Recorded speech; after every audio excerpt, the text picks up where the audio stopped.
All right, welcome to chapter 4. Thanks for your patience with us as I'm figuring out what to do over having to be home. We will get to that lab. It will have to be after Thanksgiving break now, but it will happen. In the meantime, though, we are going to start into chapter 4, types of chemical reactions and solution stoichiometry. So we're going to look more in depth at the various types.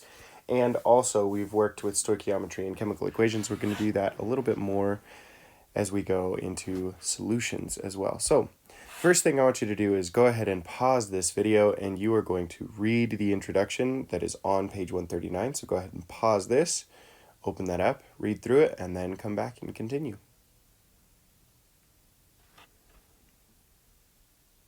Okay, now that you've got that under your belt, let's look at first of all water, the common solvent. So solvent is a liquid that something else is dissolved into. And basically where we get this from, or this idea, is that water is actually vital for sustaining the reactions that keep us alive. We've talked about this idea before, that most of the reactions that happen in our body must happen in what's called an aqueous solution, which is chemicals or different substances that are dissolved in water, and those reactions happen in water. So that water is vital for our life. It also affects our lives in many indirect ways. It cools the earth and our bodies as well when we sweat, and water evaporates from our skin, cools us also. It cools automobile engines, and it also provides a means of transportation. One of the most valuable properties, though, is the ability to dissolve substances. Salt is a substance that seemingly disappears when we sprinkle it into water.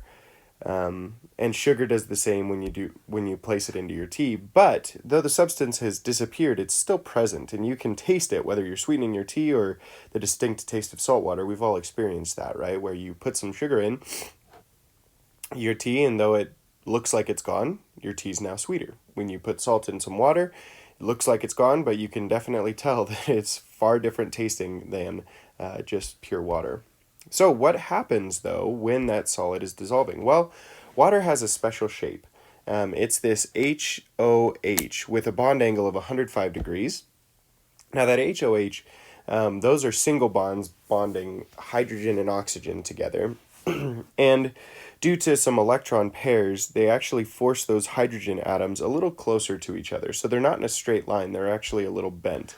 This molecule contains those OH bonds, which are covalent bonds, meaning they share electrons between the oxygen and hydrogen atoms. However, they're not shared evenly. And we'll discuss this in depth in later chapters, but for now, know that oxygen has a greater attraction for the electrons than hydrogen does. So oxygen wants those electrons to be around its nucleus more readily than hydrogens do.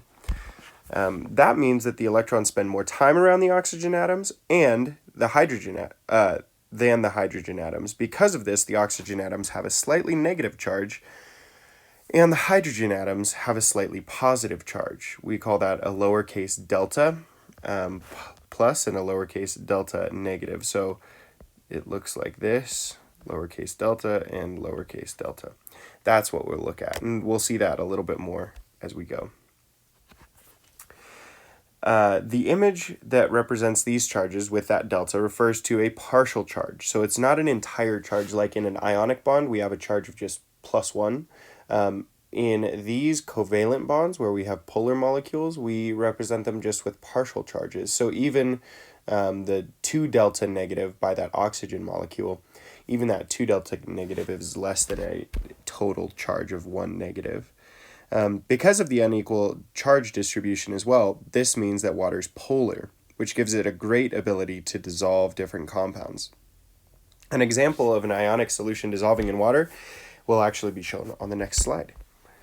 So we have positive ends of the water molecules that are attracted to the negatively charged anions, and the negative ends of the water molecule that are attracted to the positively charged cations.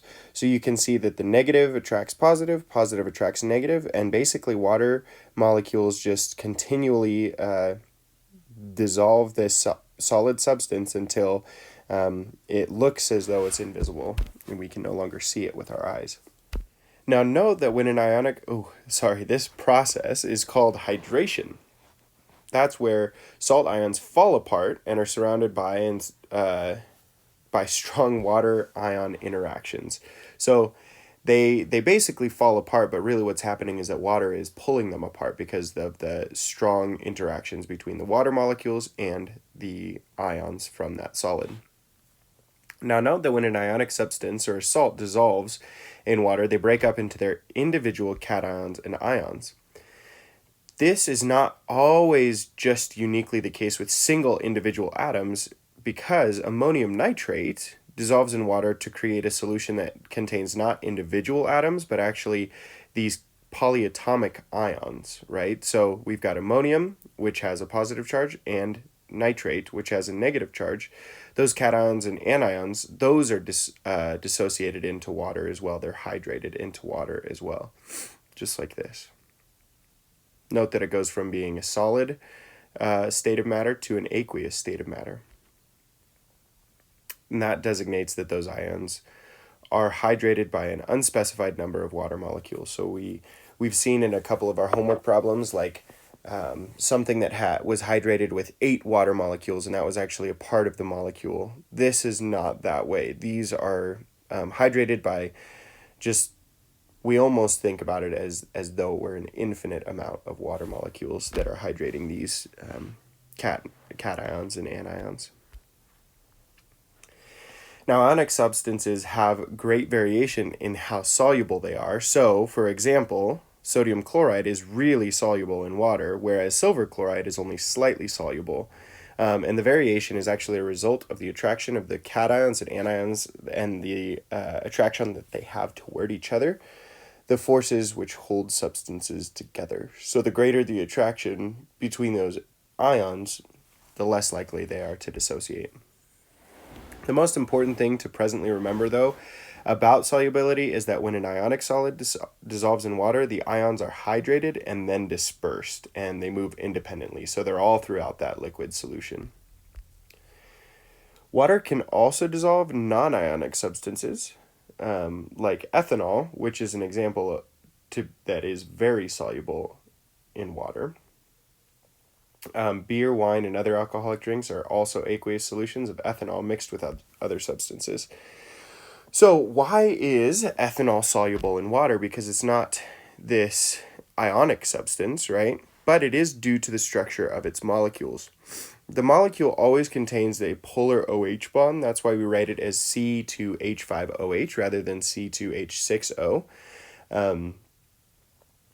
So we have those polar OH bonds at the end, and the following image is of ethanol dissolving. So similar to how an ionic substance dissolves, we've got the positive ends or the negative ends of water going to the positive ends of ethanol and vice versa. Okay, so those opposites attract and end up dissolving solids. As I'm sure you guys have found out, though, not all substances are soluble in water. Considering animal fats, you could see that they don't dissolve in pure water because, well, we don't see why, but this is why. Pure water is very polar, but fat molecules are nonpolar, and they don't interact significantly with each other very well. So if you've ever been washing dishes before and you've got some butter that's left on a plate or something like that, you can see water bead up and go across that butter. So typically what you'll have to do is get the water really hot, and then it'll kind of melt the butter away, or use soap, which will also help to dissolve that butter. And we'll talk about that in a little bit as well. But in solubility, a general prediction rule is like dissolves like. So if something is polar, it dissolves something that's polar. If it's nonpolar, it dissolves something that's nonpolar. We'll talk a lot more about that in chapter 11. Now let's look at the nature of aqueous solutions, strong and weak electrolytes. As we talked about in chapter 1 a couple months ago now, a solution is homogeneous, which means the same throughout, is a homogeneous mixture. So, for example, the first sip of coffee is the same strength as the last sip of coffee, but it can vary by changing the amount of dissolved substance. So, coffee is a homogeneous mixture, but you can vary how strong or how weak it is depending on how many grounds you put in your in your coffee when you're brewing it, right? The result is going to be the same as the first sip, the same as the last, but before that, you can modify the strength of that. So electrolytes are very similar to that. And in this section, we'll consider what happens when a substance in this, which is the solute, is dissolved into liquid water, the solvent. So remember, the substance, solute, is dissolved into water, the solvent. One beneficial quality of a solution that is its electrical conductivity and the ability to conduct an electric current. So this is partially why we kind of want this to be a thing, is that we want to be able to use these different solutions in various ways. So we can actually look at the conductivity of a solution by just a simple machine like this, where we have electricity flowing through that liquid solution, and either the strong electrolyte or the mini ions in A, they pass that electricity very readily, whereas few ions, where it doesn't readily dissolve, they pass the electricity and light up that bulb dimly, and when there are no ions, then that bulb is not, the electrical current is not conducted through there at all. So type A's solution is actually hydrochloric acid, and it's a strong electrolyte, whereas type B is acetic acid, and it's a weak electrolyte. And then type C, which is sucrose, is a non-electrolyte. So you can see the various ways that that affects the conductivity. The strength of an electrolyte also depends on how many ions are present in a solution. A strong electrolyte dissolves to produce many ions, where sugar, a non-electrolyte, dissolves into solution without ionizing at all. So it still dissolves, it's still broken apart into separate molecules, but it is not broken apart into separate ions. So an electrolyte breaks up into ions, a non-electrolyte breaks up and dissolves, but not into ions. So let's talk about strong electrolytes. A strong electrolyte is a substance in which the molecules completely ionize when dissolved in water. So all of those hydrochloric acid molecules, they break apart into hydrogen ions and into chloride ions, and they are completely dissociated. There are three kinds of these strong electrolytes. The first one are soluble salts. The second one are strong acids, and the third one are strong bases. So, soluble salts, let's look at each of those. Soluble salts are a salt consisting of an array of cations and anions that separate and become hydrated when that salt dissolves. So, an example is sodium chloride. You put some solid sodium chloride, it dissolves, this is table salt, and you've got all those dissociated sodium and chloride ions that are dispersed homogeneously throughout this mixture. That would be a soluble salt. A strong acid would be something like hydrochloric acid or nitric acid or sulfuric acid, which completely dissociates like this, where we've got them totally dissociated into water. You can see those arrows represent that we are placing this solid into water, and then it dissociates totally into its ions. So strong acids are also strong electrolytes. That means that if we add 100 molecules of hydrochloric acid in aqueous solution, we'll have 100 hydrogen ions and 100 chloride ions. So it fully dissociates. All right. A strong acid is most properly represented as follows because of how the proton actually separates from the acid as it dissociates also. So we've got our general acid here, HA, which is just it's basically like a way to represent with variables. And we've got HA, which is aqueous, and we add it to water, and that solution dissolves, or that water dissolves into a solution of hydronium ions, H3O, and whatever the acid anion is as well. All right, then we also have strong bases. Strong bases are substances in which ions dissociate, leaving hydroxide anions. So things like sodium hydroxide and potassium hydroxide are examples of common strong bases. So we have the strong acids, the salts, and the strong base. You can see how they dissociate here when you place them into water.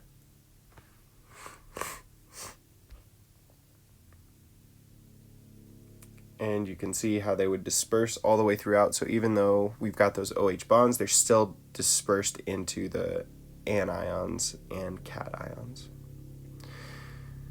Now remember that these strong electrolytes are in aqueous solution, but there are millions of water molecules that we assume are present, but we don't physically represent them. So even though we only have those pluses and minuses represented in that beaker, there are millions of water molecules that are surrounding each of those things.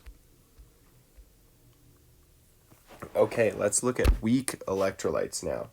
So weak electrolytes are substances that produce only a few ions when they're dissolved in water. Most often weak acids and weak bases. Okay, so remember, we talked a little bit about this last class. Weak and strong is not referring to the concentration of these molecules.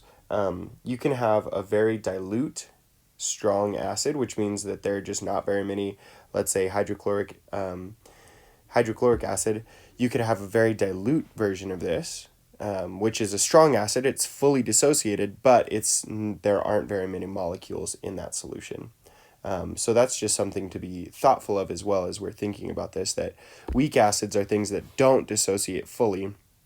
So you could have a very highly concentrated weak acid if you have a lot of that weak acid in a solution. So just something to note there.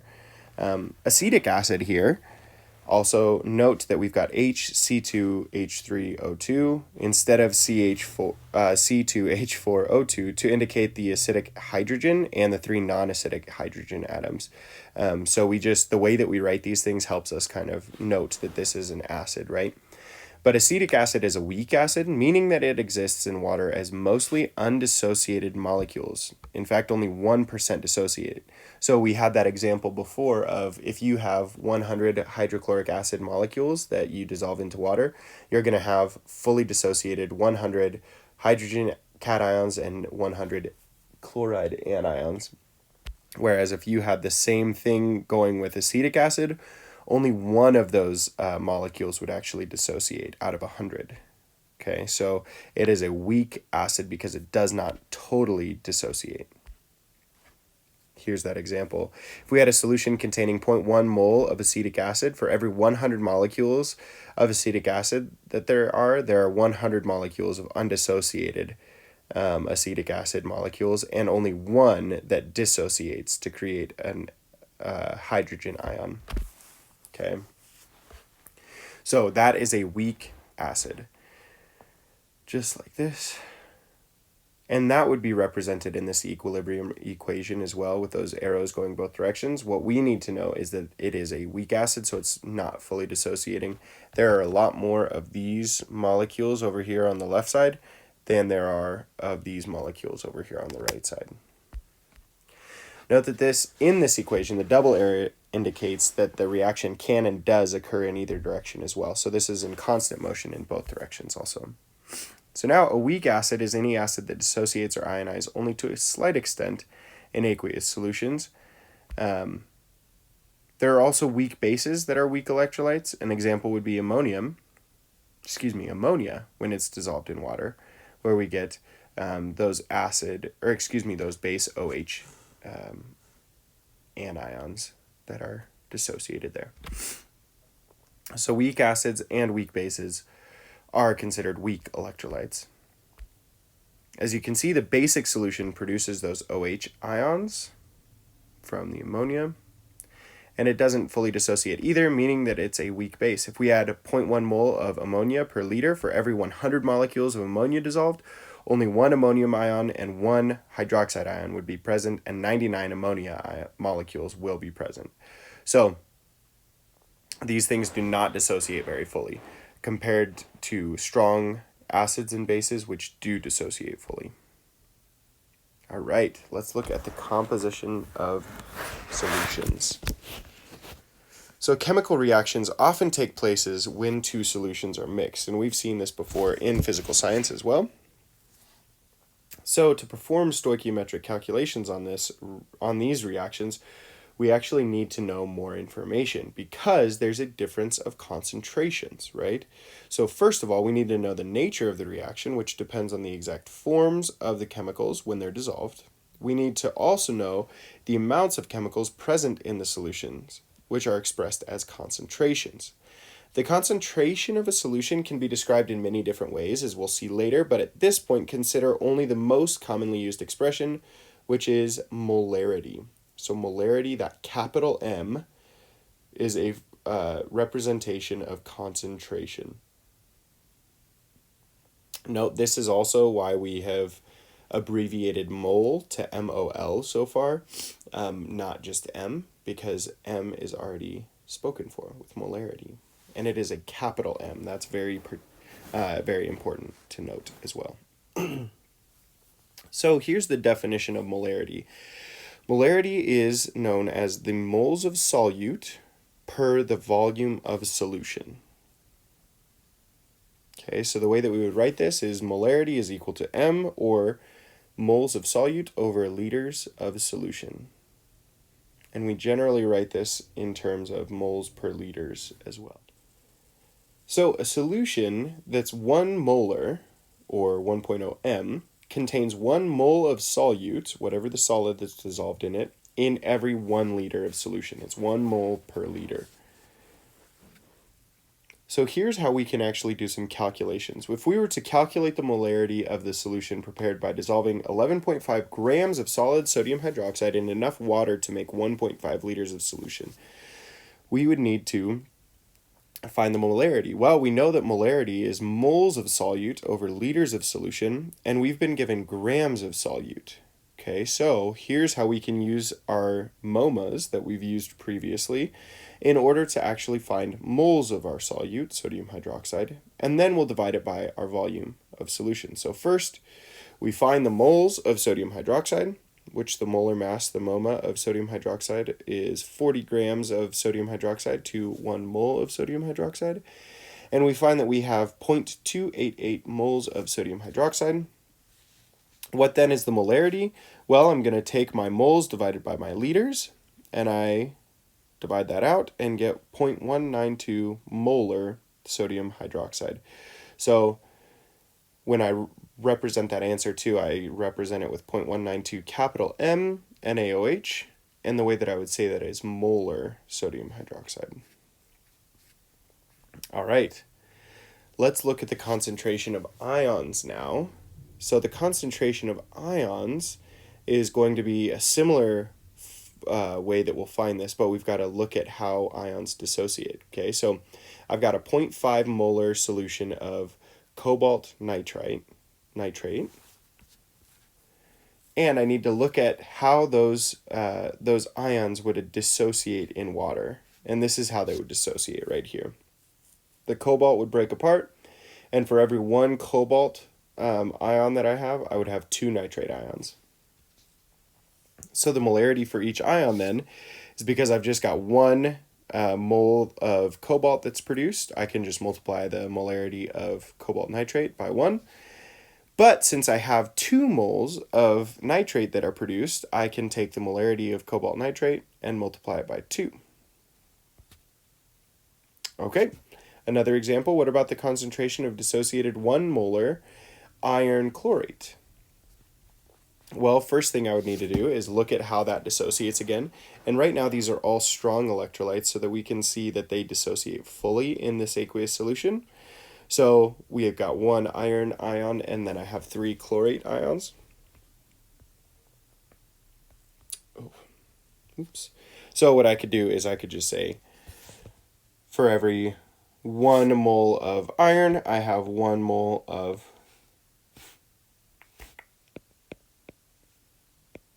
iron, or for 1 mole of iron chlorate, I've got 1 mole of 1 mole of iron ions. So that would be 1 molar, actually not a 0.0, it would just be 1 molar iron ions. And then because I have 3 moles, let's see, of chlorate ions, I have 3 moles for every 1 mole of iron chlorate. So that would actually be a concentration of 3 molar chlorate ions when I have dissociated that. So that's how I would continue that as well. All right, going one step further, you could actually find the number of moles of a solute in a given volume of solvent with a given molarity. So this is how we can do this. Again, we're going to let our units guide us here, and it asks us calculate the number of moles of chloride ions in 1.75 liters of 1 times 10 to the negative third molar zinc chloride. So I need to look at how these dissociate. What's the molarity of chloride ions in this solution? So first I'm going to find the molarity of just chloride ions, and I can see that 2 moles of chloride ions are produced with every 1 mole of zinc chloride that's dissociated, because there are 2 chloride ions in zinc chloride. So I get the concentration of just my chloride ions, and then I use that chloride concentration, and I know that molarity is listed in moles per liter, so I know that I can multiply 1.75 liters times the molarity, because then I will have liters in the numerator and liters in the denominator that cancel off, right? And I'm left with just moles, so I can determine the number of moles of chloride solution, or moles of chloride ions, right? If I really wanted to, I could also find the mass of chloride ions as well by using the MOMA. All right, that is all we have for our lecture today. Go ahead and work on your homework. And good luck. Email me if you have questions.